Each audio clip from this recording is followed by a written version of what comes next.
The difference between winning and losing, between history and heartbreak, is often less than a second, a single breath, a single blink, a single thought. And yet, those milliseconds are not accidents. They are engineered through mindset, repetition, and an invisible psychology that defines champions. So, today on A4 Digest, we are exploring the athlete mindset. Not to glorify sport, but to understand what it teaches us about focus, recovery, precision, and the art of performing under pressure. Because in the end, we are all athletes of thought, of creativity, and of resilience. When we talk about athletes, we usually talk about the body, the muscle, the movement, the mechanics. But what makes the great ones great isn't what happens in the body, it's what happens before it. Behind every flawless stroke or perfect swing is a conversation between biology and belief, between neurons firing and narratives forming. Athletes live in that narrow corridor where science meets self. They don't just train their bodies, they train their perception of pressure. Every training session is a rehearsal for chaos. Every heartbeat, a test of composure. They know that control is an illusion, but preparation isn't. In sports science, we call it cognitive endurance. It is the ability to sustain clarity when the environment becomes unpredictable.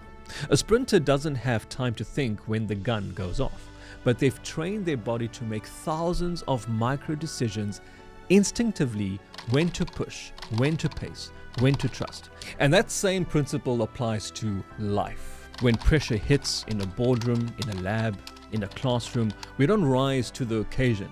We fall to the level of our training. So what are you training your mind to do under pressure? Freeze, react, or adapt? That is the key question. Pressure is not the enemy, it's information. It reveals the difference between potential and preparedness. When a tennis player misses an easy shot under pressure, it's not lack of skill, it's a disruption of state. The body knows what to do, the mind just got in the way. Or sometimes the mind knows exactly what to do next, but the body struggles to keep up. Athletes understand that pressure is not something to escape, it's something to integrate. They simulate it in training, louder crowds, harder drills, harsher self-talk, not to suffer, but to strengthen the system. They know that stress, when managed correctly, becomes strength. In many ways, pressure is the purest form of truth. It shows us who we are when nobody can help us. Let's now talk about precision through practice. We love the highlight reels, the game-winning shot, the celebration, the triumph. But the real work is invisible. Thousands of unseen repetitions, such as refining a swing, adjusting a foot position, calibrating timing by fractions of a second. What athletes teach us is that consistency is creativity in disguise. You don't get brilliant by doing something new every day. You get brilliant by doing the same thing differently every day, with attention, intention, and reflection. That's why practice isn't punishment. It's pattern recognition, and it's also self-awareness. To repeat something hundreds of times and still find meaning in it. That's not monotony, that's mastery. There's a mental gym that parallels the physical one, and it's often neglected. Visualization, mindfulness, recovery. The best athletes rehearse success in their minds before they live it in their muscles. They train their imagination to run faster than their fear. When you watch elite athletes in slow motion, eyes locked, muscles coiled, you're witnessing a form of meditation. Their body moves, but their mind is still.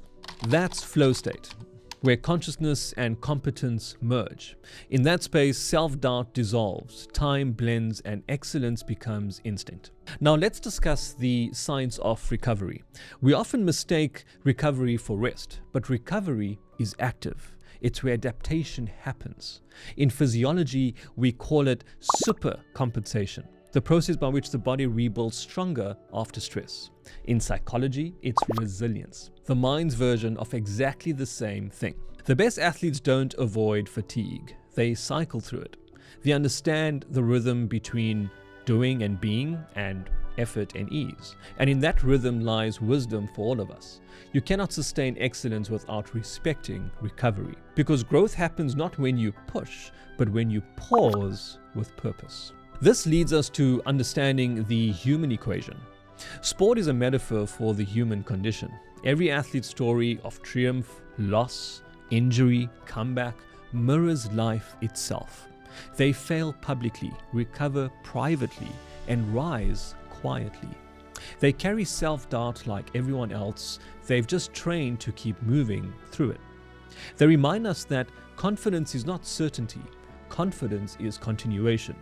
That's the real athlete mindset. Not domination, but discipline. Not perfection, but persistence. And not ego, but evolution. So how does this connect to the A4 philosophy? AI can simulate patterns, but it can't simulate purpose. Academia can analyze performance, but it can't replicate passion. Altruism transforms that energy into impact. Athletes embody both data and drive, precision and emotion. That's where science becomes spirit, when what you train for begins to serve something greater than yourself. In that moment, performance becomes poetry. There's also an athlete in all of us. You don't need a stadium to be an athlete. You just need a stage where pressure exists and purpose persists.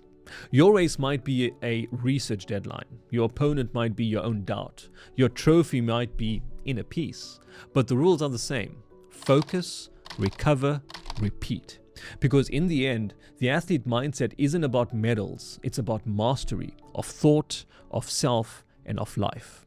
Train your mind like your muscles. Rest your spirit like your body. And perform your humanity with precision. Until next time.